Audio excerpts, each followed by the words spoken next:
आवत मोहे मैं याचन आयो नृप तोहि। कहा मैं मांगने के लिए आया हूँ। बोले क्यों, क्या मांगने आए हो? बोले राम और लक्ष्मण को मांगने के लिए आया हूँ। बोले क्यों चाहिए महाराज राम लक्ष्मण को? बोले मैं यज्ञ करता हूँ तो बड़े बड़े राक्षस आते हैं, मेरे यज्ञ को विध्वंस कर देते हैं, तो मेरे यज्ञ की रक्षा करेंगे राम लक्ष्मण। दशरथ जी बोले महाराज राम लक्ष्मण की क्या जरूरत है, हम ही बहुत है उसके लिए, हम ही चलते, हम ही आपके यज्ञ की रक्षा कर देंगे। विश्वामित्र जी बोले दशरथ जी मुझे राक्षसों को मारने वाला नहीं चाहिए। कहा महाराज तो कौन चाहिए? बोले मुझे तो तारने वाला चाहिए। आप जाओगे तो केवल मारोगे, लेकिन राम होंगे मुक्ति मुझसे मांगना नहीं पड़ती है, जिसका स्पर्श मुझसे हो जाता है उसकी मुक्ति अपने आप हो जाती है। वही बात सच है, जितने भी राक्षसों को राम जी महाराज ने उद्धार किया सबकी मुक्ति हुई है। आप रामायण आपने देखी होगी, कई राक्षस जब भगवान वनवास पर जा रहे थे तो इसीलिए रास्ते में थे कब राम जी निकले, कब स्पर्श करें और कब हमारी मुक्ति हो। तो भगवान जिससे स्पर्श करते हैं उसकी मुक्ति अपने आप हो जाती है। भगवान नरसिंह बोले प्रहलाद मुक्ति मुझसे मांगना नहीं पड़ती है, जिसका स्पर्श मुझसे होता है उसकी मुक्ति अपने आप हो जाती है। प्रहलाद जी बोले प्रभु रुको। भगवान बोले क्या बात है? बोले महाराज ये हमें मत बताओ। भगवान बोले क्यों? प्रहलाद बोले भगवान आप मुक्ति तो देते हो पर मुक्ति देने से पहले उस भक्त की परीक्षा लेते हो, आपका ये नियम है। भगवान बोले मैंने किसकी परीक्षा ली? प्रहलाद बताने लगे, प्रहलाद तारे जिन तात को तमासो देख, धुरबहु को तारो जिल बाला मन गारो है। प्रहलाद को कब दर्शन दिया?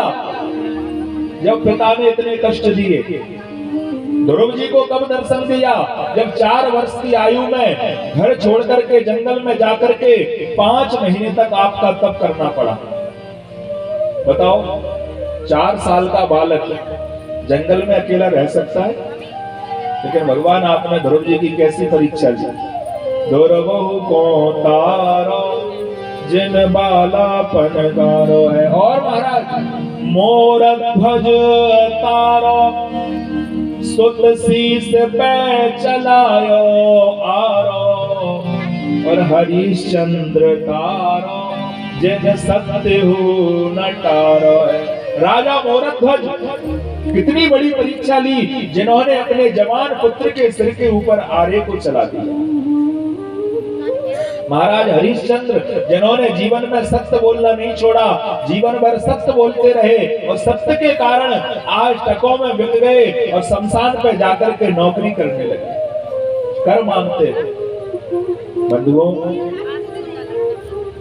अयोध्या के प्रतापी राजा महाराज हरिश्चंद्र जिनके यहाँ कोई कमी नहीं थी, सब कुछ था, लेकिन आज सत्य के कारण टकों में बिक गए और शमशान पे जाकर के नौकरी करते हैं, कर मांगते हैं।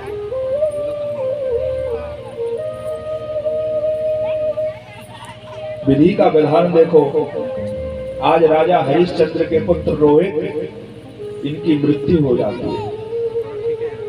हरिश्चंद्र की पत्नी तारा अपने पुत्र को शमशान पर लेकर के गई।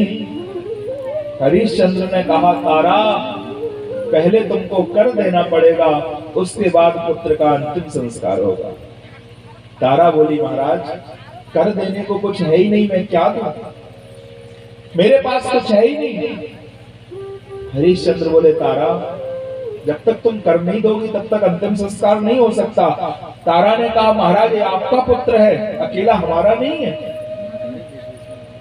हरिश्चंद्र बोले तारा इस समय मैं किसी दूसरे की नौकरी कर रहा हूं, इस समय मेरी मजबूरी है, मुझे पता है मेरा पुत्र है, लेकिन मैं बिना कर लिए पुत्र का अंतिम संस्कार नहीं कर सकता।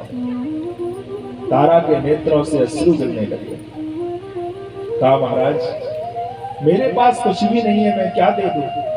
हरिश्चंद्र बोले तारा, तुम जो साड़ी पहने हुए हो इस साड़ी को ही करके रूप में दो।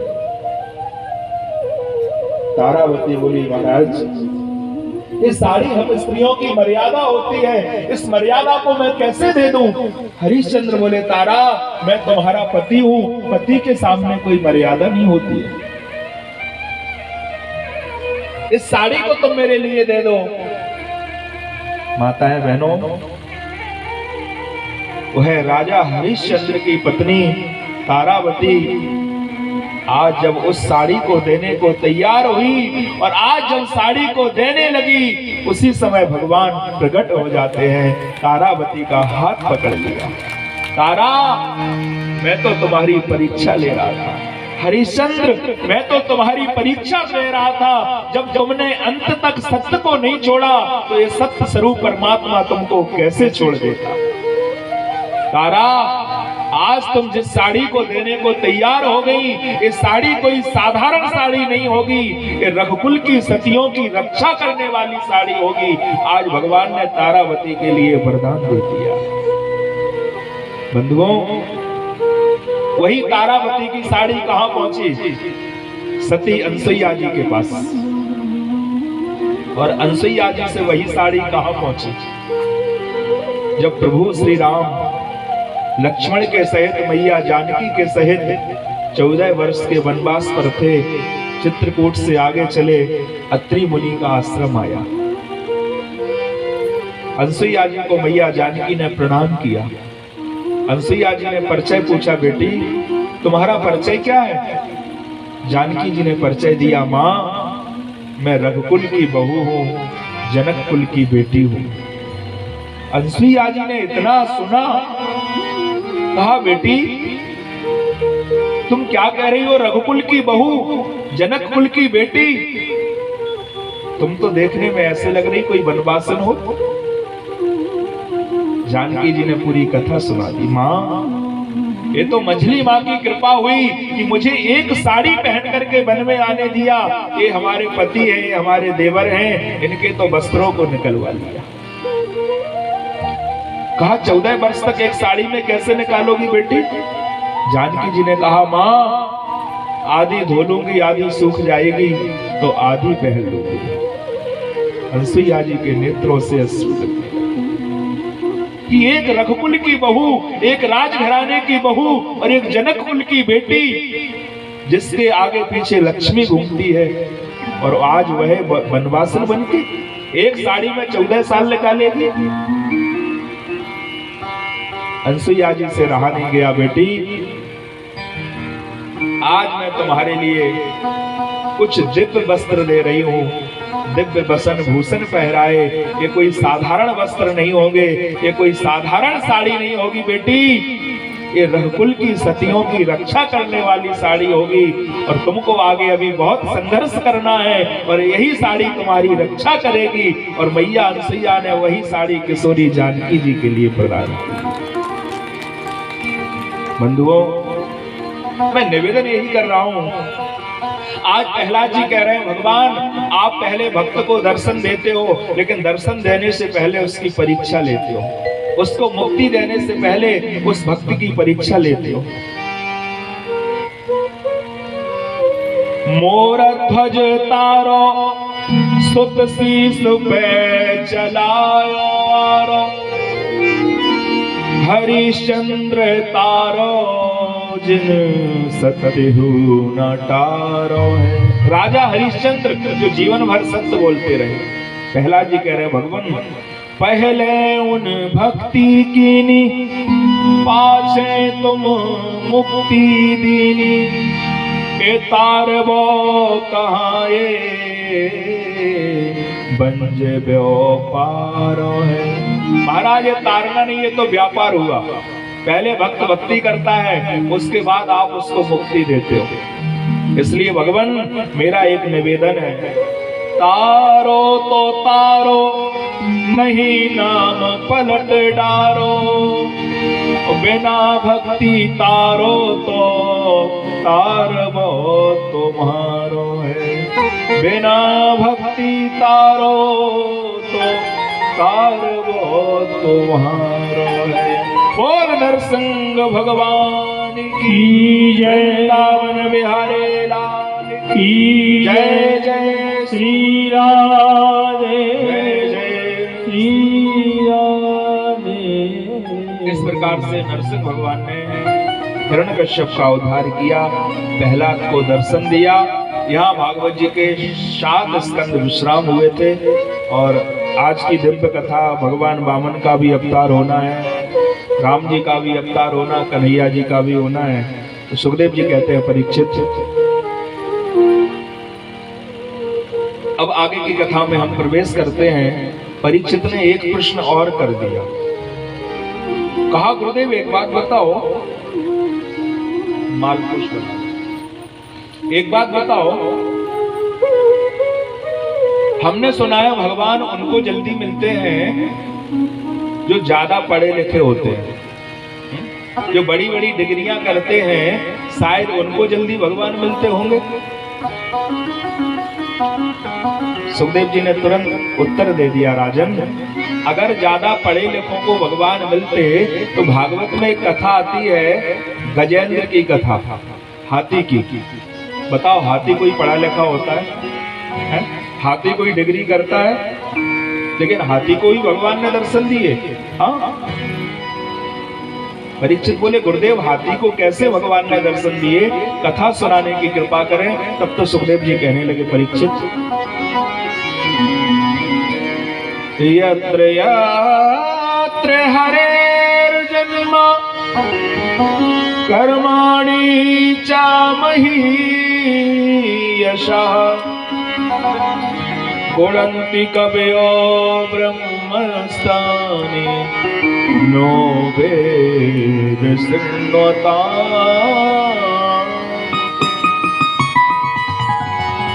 कहा हाथी को भी भगवान ने दर्शन दिए। कहा महाराज हाथी को कैसे दिए? तब तो कथा सुना दी। आसीद गिरवरो राजन त्रिकूटेति विस्तृता क्षीरोदेना वृता श्रीमान्यो जनायत मोक्षता। क्षीर सागर में एक त्रिकूट नाम का पर्वत है। एक त्रिकूट पर्वत तो हमारे भारत में भी है और एक क्षीर सागर में है। भारत में कहां पर है त्रिकूट पर्वत?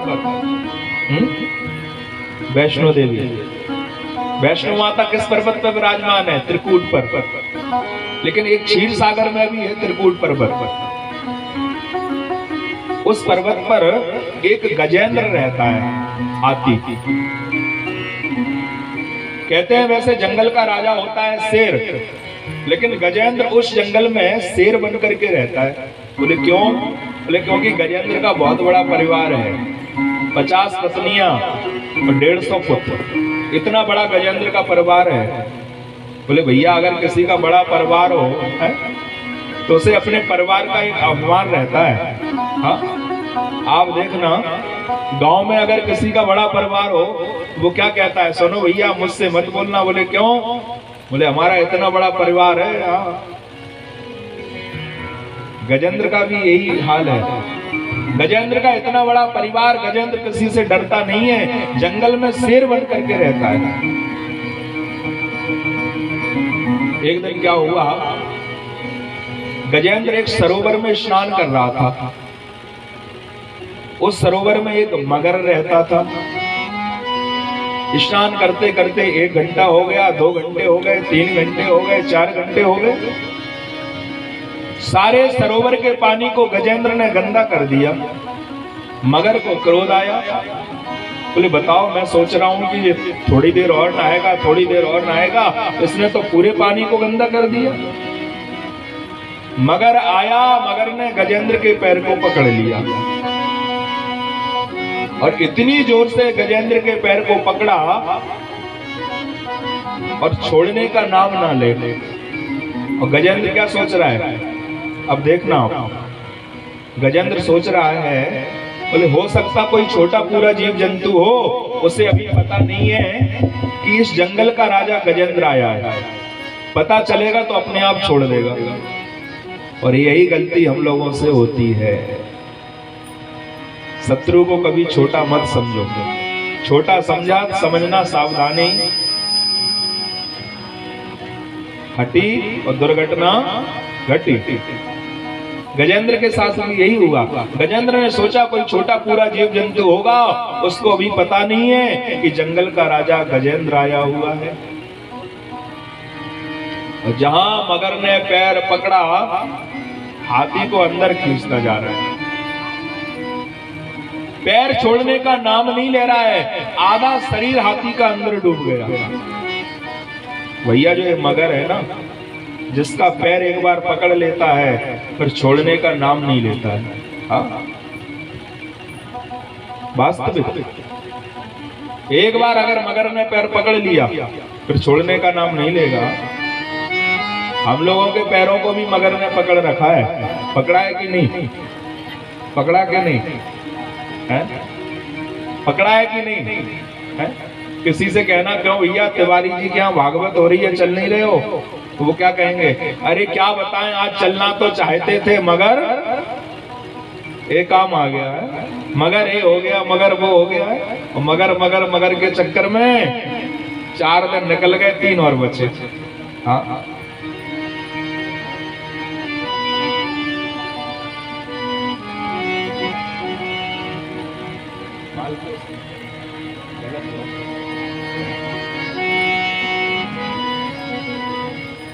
आज हाथी ने पैर को पकड़, आज हाथी के पैर को मगर ने पकड़ा और अंदर को खींचता चला जा रहा है। सारा शरीर डूब गया, केवल सूंड बाहर है।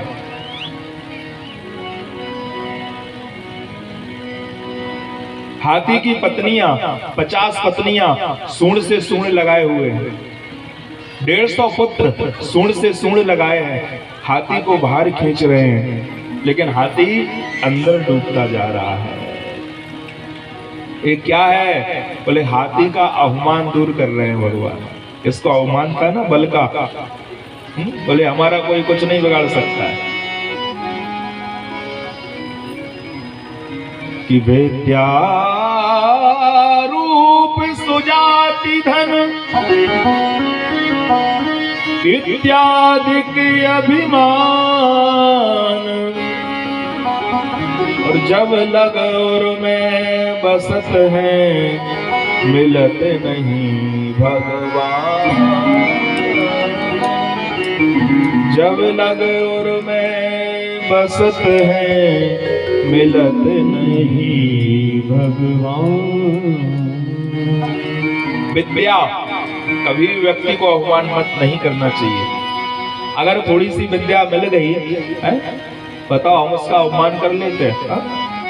रूप सुजाति धन, अगर आपने अवमान कर लिया, जब लगोर में बसत है मिलत नहीं भगवान। आज हाथी को अवमान हो गया, और जब अवमान हुआ तो आज हाथी बाहर नहीं आ रहा है, अंदर डूबता जा रहा है, पूरा परिवार खींच रहा है। 10 दिन हो गए, बच्चे सोचने लगे देखो पिताजी तो जा ही रहे हैं, साथ में हमको भी ले जाएंगे, हम क्यों पिताजी के साथ में जाएं? साथ छोड़ दिया 150 पुत्रों ने, धीरे धीरे धीरे धीरे छोड़ के चले गए। हाथी का और ग्राह का कितने दिनों तक युद्ध हुआ था? 27 दिन। 5-10 दिन तक पत्नियां और देखती रही, लेकिन आज हाथी का पूरा शरीर डूब गया। पत्नियां सोचने लगी अब पति देव तो जा ही रहे हैं, अब हम क्यों इनके साथ में जाएं? हाँ, पत्नियों ने साथ छोड़ दिया, सब साथ छोड़ के चले गए। और बंधुओं, यही संसार का नियम है। जब सब साथ छोड़ देते हैं फिर कौन साथ देता है? कि संगी साथी चले गए, दिया न किसी ने साथ, और तुलसी एक विपत्ति में साथ देत रघुनाथ। तुलसी एक विपत्ति में साथ के रघुना। सब साथ छोड़ देते हैं तो अंत में केवल ठाकुर जी ही साथ देते हैं। हाथी का सब साथ छोड़ के चले गए, थोड़ी सी सूंड बाहर है, केवल थोड़ी सी सूंड रह गई है। ऊपर से देवता देख रहे हैं, ब्रह्मा जी कह रहे हैं हाथी तू एक बार मुझे बुला ले, मैं बचा लूं। भगवान शंकर कह रहे हैं हाथी मैं तो इतने जल्दी आता हूं, कोई दूसरा देवता आता ही नहीं है, तू एक बार मुझे ही बुला ले, मैं आकर के तुझे बचा लूं। देवताओं के राजा इंद्र कह रहे हैं हाथी तू कम से कम मुझे बुला ले, तू तो मेरी सवारी है, मैं ही आके बचा लूं। लेकिन विडंबना ये है हाथी ना ब्रह्मा को जानता, ना शंकर को जानता, ना इंद्र को जानता, हाथी किसी को जानता ही नहीं है। बताओ हाथी कोई पढ़ा लिखा है जो जाने है? किसी को पहचानता ही नहीं है। हाथी बुलाए तो बुलाए किसको? भागवत जी का बड़ा सुंदर श्लोक है, हाथी ने किसी का नाम नहीं लिया, हाथी बुला रहा है। और किसको बुला रहा है? नाम लेके नहीं बुला रहा। लेकिन क्या कह रहा है हाथी? एवं विवसतो बुद्ध्या समाधाय मनो हृदय जजाप परमं जाप्यं प्राग जन्मन्यं शिक्षितं जजाप परमं जाप्यं प्राग जन्मन्यं शिक्षितं।